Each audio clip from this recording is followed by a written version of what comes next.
Bonjour à toutes et à tous, merci d'avoir été très nombreux à me suivre sur ma chaîne YouTube Cheikh Dieng Officiel, où j'essaie souvent de donner mon point de vue par rapport à des événements qui se passent dans le monde. Aujourd'hui, je suis ici pour m'exprimer sur la géopolitique au Moyen-Orient. Je suis ici pour parler des relations ou de l'affrontement verbal, on va dire, entre Israël et l'Iran. Deux puissances politiques très importantes du Moyen-Orient, deux puissances militaires très importantes également du Moyen-Orient, qui aujourd'hui se lancent une guerre dialectique qui, dans les années qui viennent, risque de se transformer en une guerre militaire. Je ne le souhaite pas, nous ne le souhaitons pas, mais je pense que si rien n'est fait, ces deux puissances vont finir par se heurter, par s'affronter militairement, et ça va créer une situation extrêmement dangereuse pour le monde. Alors, pour ceux qui suivent l'actualité, vous savez très bien que l'Iran et Israël sont dans une situation diplomatique très compliquée, dans une guerre dialectique très sévère, très brutale, en raison d'un accord qui a été signé en 2015 entre Iran et 5 puissances occidentales. Donc entre l'Iran, d'une part, et d'autre part, la France, les États-Unis, la Grande-Bretagne, la Chine et la Russie.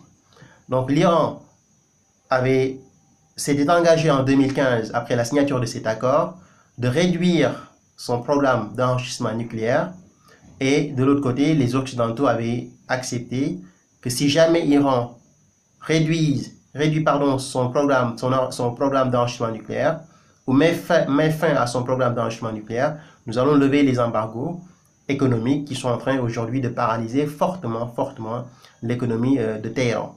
Alors, c'était en 2015. Donc, l'accord a été historique. Donc, ça a été vraiment salué par toutes les grandes puissances du monde.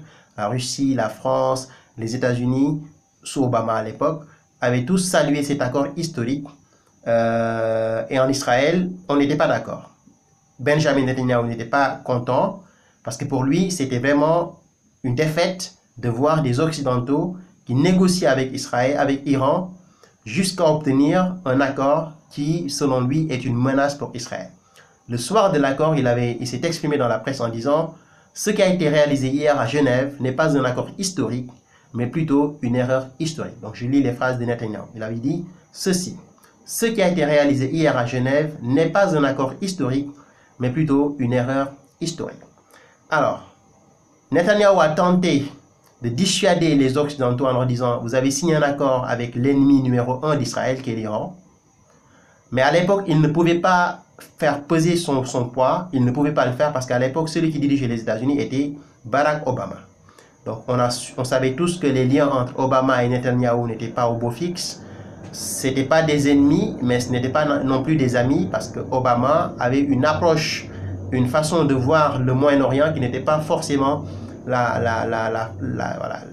celle qu'Israël voulait. Israël veut à chaque fois qu'il y a un président aux États-Unis, que ce président-là puisse être à la botte d'Israël. Quand Israël vous dit que tel État est un ennemi, c'est un ennemi. Tel État est un ami, est un ami. Et Obama avait une approche différente qui consistait à vouloir faire en sorte qu'il y ait un accord historique et que, en Syrie, on essaye d'avoir un regime change, un changement de régime qui ne va pas passer par la force et par la violence. Donc, Netanyahu n'a pas réussi à convaincre Obama. Mais heureusement pour lui, Obama était en fin de son mandat. Donc c'était en 2015, Obama devait partir en 2017 pour que Trump puisse venir. Et dès que Trump est arrivé, immédiatement, il a eu la chance énorme de tomber sur quelqu'un qui n'était pas très calé en géopolitique. Trump n'est pas un spécialiste de la géopolitique. Trump, c'est un homme d'affaires très riche qui a fait une grosse fortune dans les années 90 dans l'immobilier et qui n'a jamais caché sa fidélité à Israël, n'a jamais caché sa soumission, je vais dire, à l'État d'Israël. Peut-être le mot soumission assez fort, mais c'était comme ça.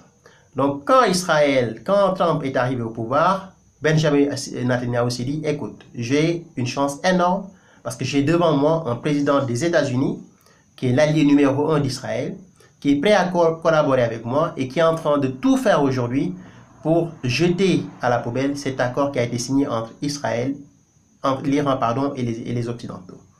Donc j'ai la chance énorme et Trump également lui facilite la tâche en soulignant, en répétant constamment dans la presse américaine et dans la presse internationale que l'accord signé en 2015 entre l'Iran et les Occidentaux était un accord mensonger qui ne portait sur rien du tout et qui en réalité n'arrangeait que l'Iran mais n'arrangeait pas les Occidentaux.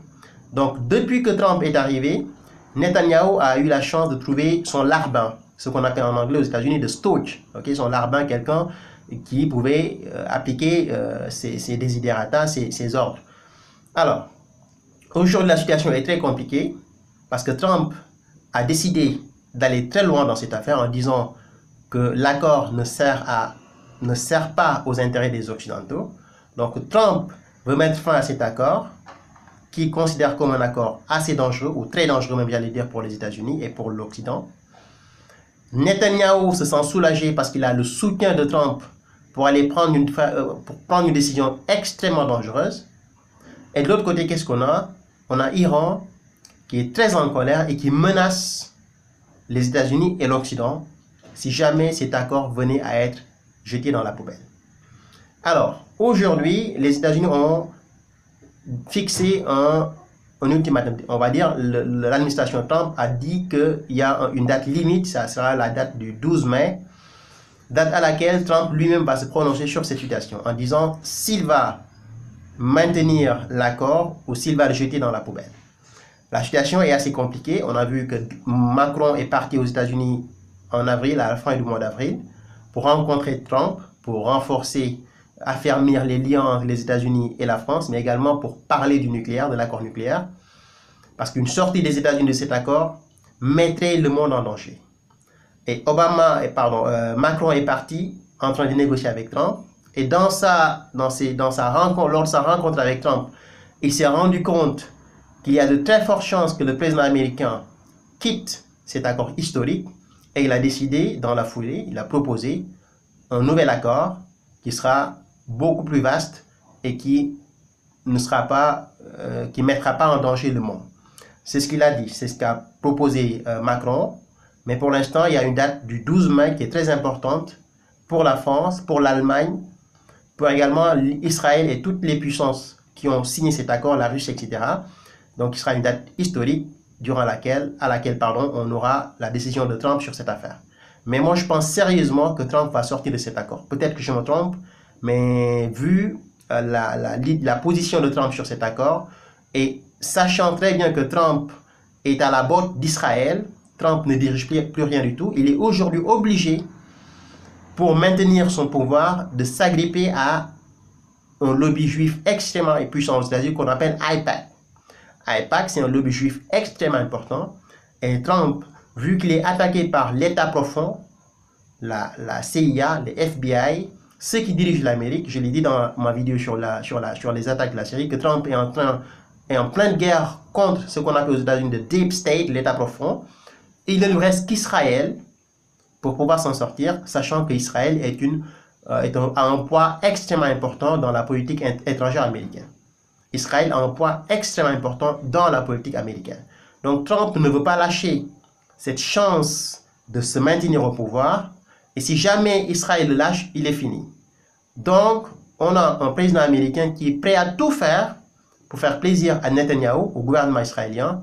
Et lui faire plaisir, c'est quoi? C'est de se retirer de cet accord historique qui a été signé en 2015 entre Iran et les 5 puissances occidentales. Alors, depuis lors, il s'ensuit une stratégie extrêmement efficace de la part d'Israël pour semer la peur dans la tête des Israéliens, pour leur faire croire que l'Iran est un danger qui est énorme pour Israël, est un pays qui est prêt à détruire Israël. Donc depuis lors, il y a une guerre médiatique. Depuis lors, il y a le gouvernement israélien est en train d'installer la psychose chez les Israéliens en leur faisant croire que notre ennemi principal, c'est l'Iran, qui est en train de développer une bombe nucléaire et qui va s'attaquer à nous pour nous détruire. Alors, si vous avez suivi l'actualité, pour ceux qui n'ont pas eu la chance de suivre l'actualité, je tiens à vous rappeler, à vous informer que le 1er mai, donc c'est il y a juste une semaine, la Knesset, qui est donc le Parlement israélien, avait voté une loi autorisant Benjamin Netanyahou à pouvoir intervenir dans une situation extrêmement dangereuse. C'est-à-dire aujourd'hui, dans une situation extrêmement dangereuse pour Israël, pour la sécurité d'Israël, Netanyahou n'a plus besoin de convoquer son cabinet ou de discuter avec son cabinet. Il suffit juste qu'il prenne son téléphone, qu'il appelle le ministre de la Défense en lui disant « Vous allez attaquer » et ils vont attaquer. La loi a été votée au Parlement d'Israël, les Israéliens, ce 1er mai. Il y a eu 62 qui ont voté pour, 62 députés, et 41 députés qui ont voté contre. Donc la loi est passée aujourd'hui pour déclarer la guerre à un ennemi. Le gouvernement de Benjamin Netanyahou n'a besoin que d'une chose, prendre son téléphone, appeler le ministre de la Défense et lui dire « Écoute, vous allez bombarder tel État et on va bombarder tel État. » Et tout ceci est fait dans l'unique but de pouvoir se préparer à une guerre contre Israël, contre l'Iran. Israël est en train aujourd'hui d'avertir tout le monde. Donc, le monde entier est en train d'être averti. Israël est en train d'avertir la France, les États-Unis, la Grande-Bretagne, que si rien n'est fait, un jour il va attaquer l'Iran. Jusqu'à mettre en place une loi, ou voter une loi, ou faire voter une loi, qui lui permettra dans les années à venir de pouvoir seulement prendre son téléphone et dire au ministre de la Défense, vous allez attaquer tel pays et ce pays-là sera attaqué. Et je suis sûr et certain que cette loi a été votée uniquement pour faire peur aux Iraniens et pour dire à l'Iran que nous sommes prêts à vous attaquer en cas de danger. Alors, quelle est la relation entre Netanyahou et Trump? Alors, ici on a deux présidents, enfin, un président et un premier ministre, qui sont en train de traverser des situations assez compliquées sur le plan politique national. Netanyahou est dans une affaire assez compliquée. Il est empêtré dans une affaire de scandale de corruption. Pardon, une affaire de scandale, un scandale de corruption, pardon. Il est accusé d'avoir voulu ou d'avoir même soudoyé un média israélien qui s'appelle Walla, qui est un média assez puissant, qui est écrit en langue hébreuse, pardon. Et l'idée, c'est quoi? C'est d'avoir de ce média-là une couverture médiatique favorable. C'est-à-dire pendant des années et des années, aujourd'hui, les Israéliens, le gouvernement israélien de Benjamin Netanyahou a payé beaucoup d'argent à ces médias-là, qui est un média extrêmement important en Israël. C'est peut-être l'équivalent du Monde en France, ou l'équivalent du New York Times aux États-Unis, ou l'équivalent du Guardian en Grande-Bretagne. Il leur a donné de l'argent pour que ce média-là, pour que les journalistes de ces médias-là lui fassent une couverture médiatique favorable. Le scandale a éclaté. Il y a eu des preuves comme quoi ce média a reçu de l'argent.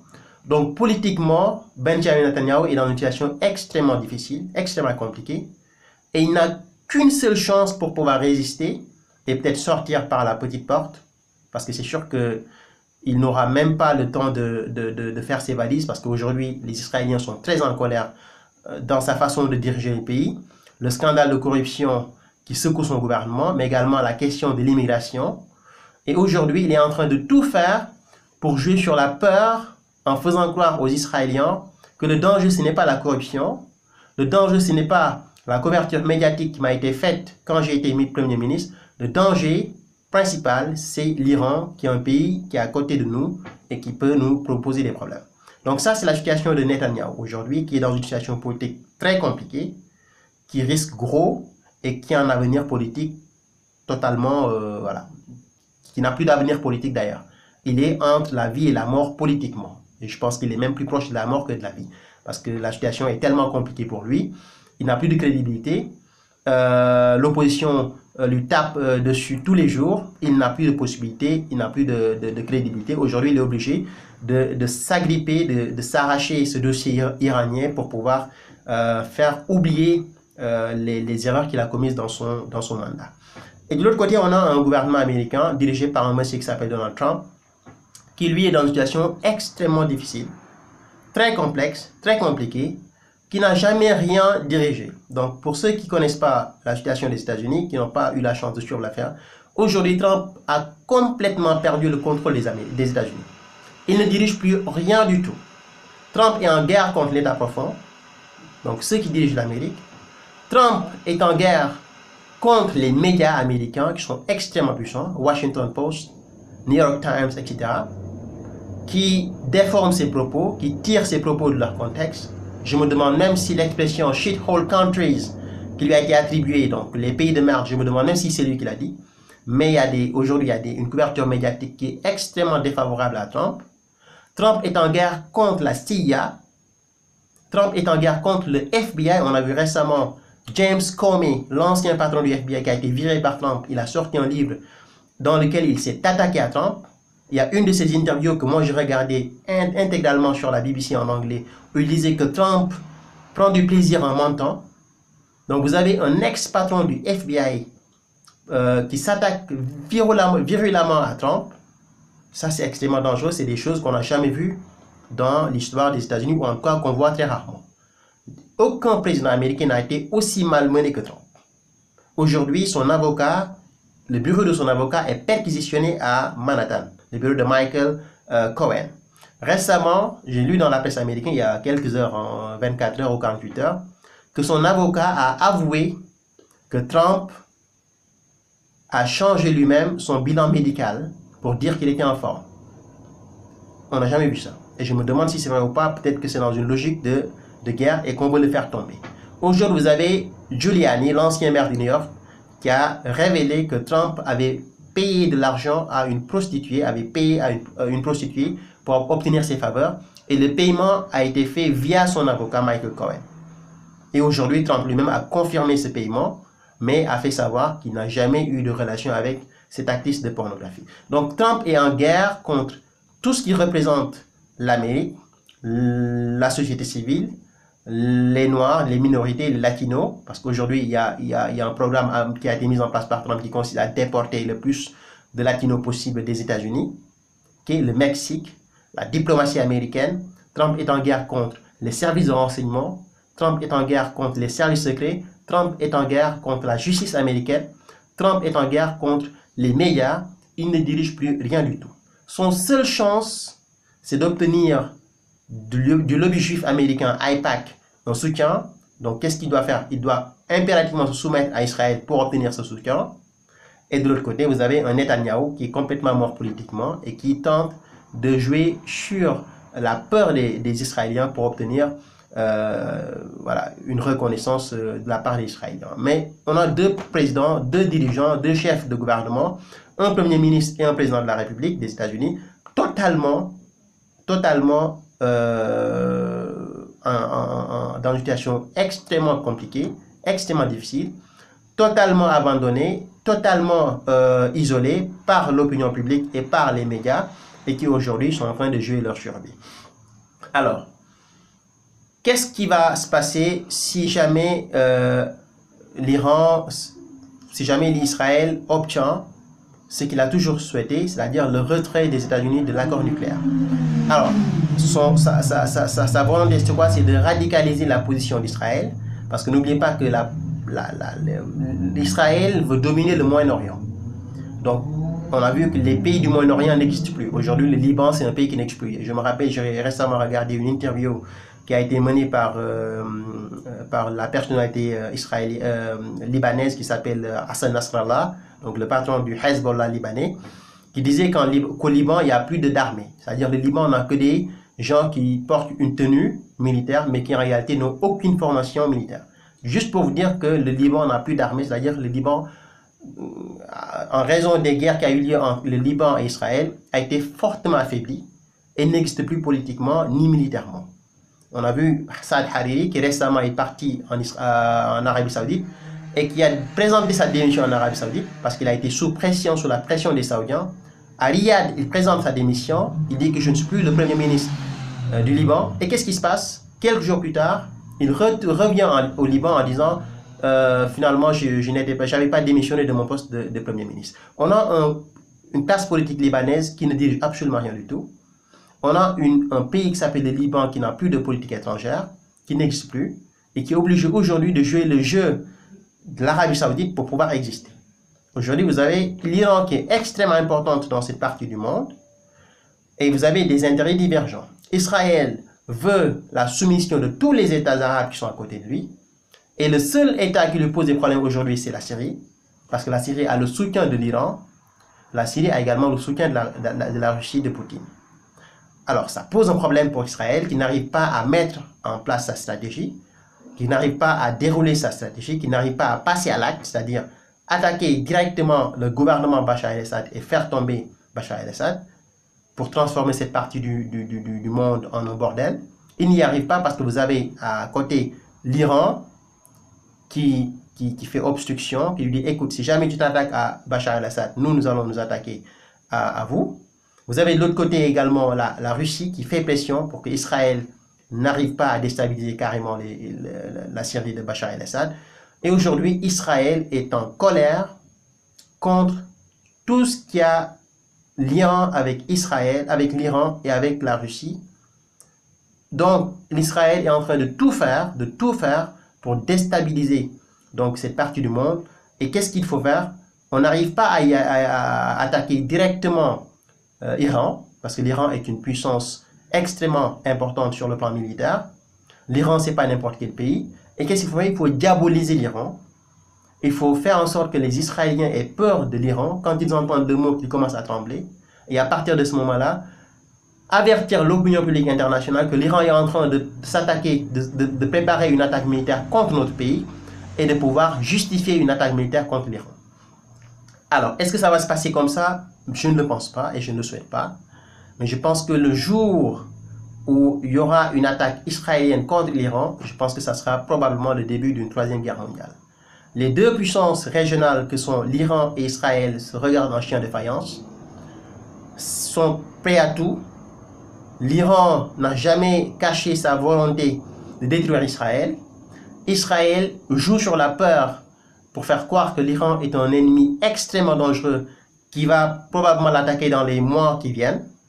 Et vous avez un gouvernement de menteurs, un gouvernement qui ment, qui s'appelle le gouvernement de Netanyahou, qui aujourd'hui utilise les États-Unis, le gouvernement de Trump, qui est son larbin, sa marionnette, pour pouvoir attaquer l'Iran. Et c'est qui est en train de se préparer. Aujourd'hui, je vous le dis, il y a des forces israéliennes qui sont au niveau de la frontière avec la Syrie ou dans d'autres parties d'Israël, qui se préparent tous les jours à affronter l'Iran. Et vous avez des médias israéliens, je parle de iNet News, je parle de Times of Israel, je parle de I24, des grands médias israéliens qui sont en train de préparer l'opinion internationale sur une éventuelle attaque contre l'Iran, qui sera une attaque israélienne contre l'Iran. Et je pense qu'à partir de ce moment-là, on entrera dans une situation géopolitique extrêmement complexe, et qui pourrait éventuellement nous mener vers une troisième guerre mondiale. Donc pour l'instant, on en est là au Moyen-Orient. Israël et l'Iran utilisent l'accord nucléaire de 2015 pour régler leurs comptes. Vous avez d'une part un président américain qui ne dirige rien et qui est obligé aujourd'hui de s'agripper sur Israël pour pouvoir exister. Parce que si jamais Israël le lâche, c'est fini pour Trump. Il y aura impeachment, donc la destitution, il probablement viendra.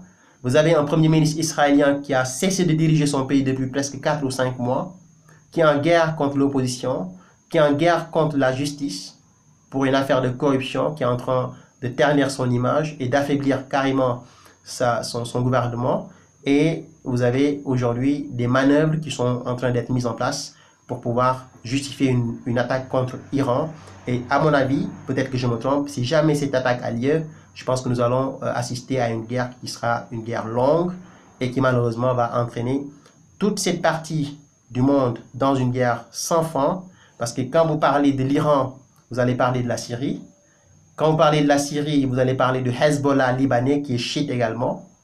Et malheureusement, vous avez également d'autres forces, l'Arabie Saoudite, qui certainement va se ranger du côté d'Israël. Parce que l'Arabie Saoudite a dit que si jamais l'Iran a la bombe atomique, il va avoir la bombe atomique aussi. C'est ce qu'a dit Mohammed Ben Salman quand il est parti aux États-Unis. Vous avez aujourd'hui le Liban qui est au milieu, qui ne sait plus à quel sens se vouer. S'il doit être du côté des Arabes, des Saoudiens, ou s'il doit être du côté des Iraniens, parce qu'à l'intérieur du Liban, vous avez des chiites et des sunnites. C'est une situation extrêmement complexe qui, malheureusement, pourrait nous mener vers une troisième guerre mondiale. Donc, pour l'instant, c'est une affaire qu'il faut suivre de très près. De très près, moi je suis tous les jours l'actualité pour voir ce qui va se passer dans cette partie du monde. Mais je vous le dis, on est dans une situation très compliquée. Donc j'attends le 12 mai, si Dieu le veut, pour revenir ici faire une vidéo pour voir si Trump va réellement maintenir les États-Unis dans l'accord nucléaire de 2015 ou si Trump va prendre la décision de se retirer de cet accord. Et un retrait des États-Unis, évidemment, va être une situation assez compliquée dans la volonté des Occidentaux et dans la volonté aussi de certains dirigeants du Moyen-Orient de voir la situation s'améliorer dans cette partie du monde. Mais pour l'instant, on en est là. Je reviendrai ici pour une nouvelle vidéo concernant cette affaire. Je vous remercie infiniment de me suivre et puis à très bientôt. Merci. Au revoir.